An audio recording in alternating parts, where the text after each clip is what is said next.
আমাদের বাসার সামনে প্রতিদিন এক ফুচকা মামা বসে যে মাত্র 5 টাকা থেকে ফুচকা বিক্রি করে।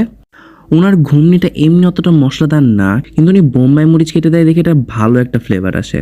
তো প্রথমে অর্ডার করছিলাম ভেলপুরি, যেটাতে বোম্বাই মরিচ দেওয়া ঘুগনির সাথে উপরে সুন্দর করে মরিচের গুঁড়া দিয়ে দিয়েছিল। ফুচকাটা ক্রিস্পি ছিল কিন্তু ফ্লেভারটা খুব একটা আহামরি না, কিন্তু এলাকার সবাই খায় দেখে এটার একটা আলাদা ভাইব আছে। আর মাত্র 10 টাকায় 8 পিস করে ফুচকা দেয় আর টক দেয়। এইটা খাইতে আমার কাছে ভালোই লাগছে, but I would choose bhelpuri over this one. কমেন্টে জানান আপনাদের কি ভেলপুরি পছন্দ নাকি ছোট ফুচকা।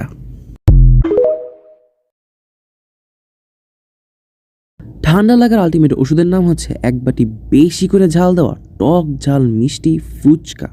তো প্রথমে ছোট ছোট ফুচকার মধ্যে ঘুমনি দিয়ে তারপরে একটা বাটিতে রাখা হয়, তার উপরে অনেক ধরনের মশলা দেওয়া হয়, মরিচের গুঁড়া দেওয়া হয়, শসা আর পেঁয়াজ দেওয়া হয়, তারপরে পুরোটা একদম টকে ডুবাই দেওয়া হয়।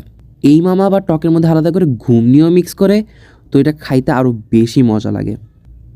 উফ, এটা দেখতে যা লাগতেছিল না। তো বিসমিল্লাহ বলে মুখে দিতেই ফ্লেভারের এক্সপ্লোশন, টক ঝাল মিষ্টি আর ক্রিস্পি ফুচকায়ের পারফেক্ট একটা কম্বিনেশন। উফ, ভেবেই আমার মুখে পানি চলে আসতেছে। কিন্তু ফুডখোর যেহেতু ঝালখোর, এটা এখনও আমার কাছে ঝাল লাগে নাই, তাই মামাকে বললাম বোম্বাই মরিচ আরও বেশি করে দিতে। বোম্বাই মরিচ ছাড়া ফুচকা আমার কাছে জমেই না। এরপরে মুখে দিতেই একদম বোম্বাই মরিচের ধাক্কা লাগলো। আহ, এই ধাক্কা খাইতে কার না ভালো লাগে, I just love it. Even সব ফুচকা শেষ হয়ে যাওয়ার পরেও শুধু এই টক খাইতেও অনেক মজা লাগে। তো এই বাটি ফুচকাটা ট্রাই করলাম আমি ইস্ট ওয়েস্টের একদম সামনে। অ্যান্ড কমেন্টে জানান আপনার ফেভারিট স্ট্রিট ফুড কি। আমি সত্যি অনেক খুশি টু অ্যানাউন্স দ্যাট আলহামদুলিল্লাহ I got nominated on TikTok for best food creator.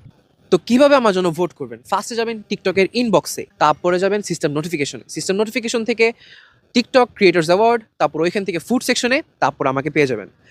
জানুয়ারি 23 তারিখ পর্যন্ত প্রতিদিন আপনি আমাকে ভোট দিতে পারবেন। I would really appreciate your support on this one. আসসালামু আলাইকুম guys, this is reason for food core signing out.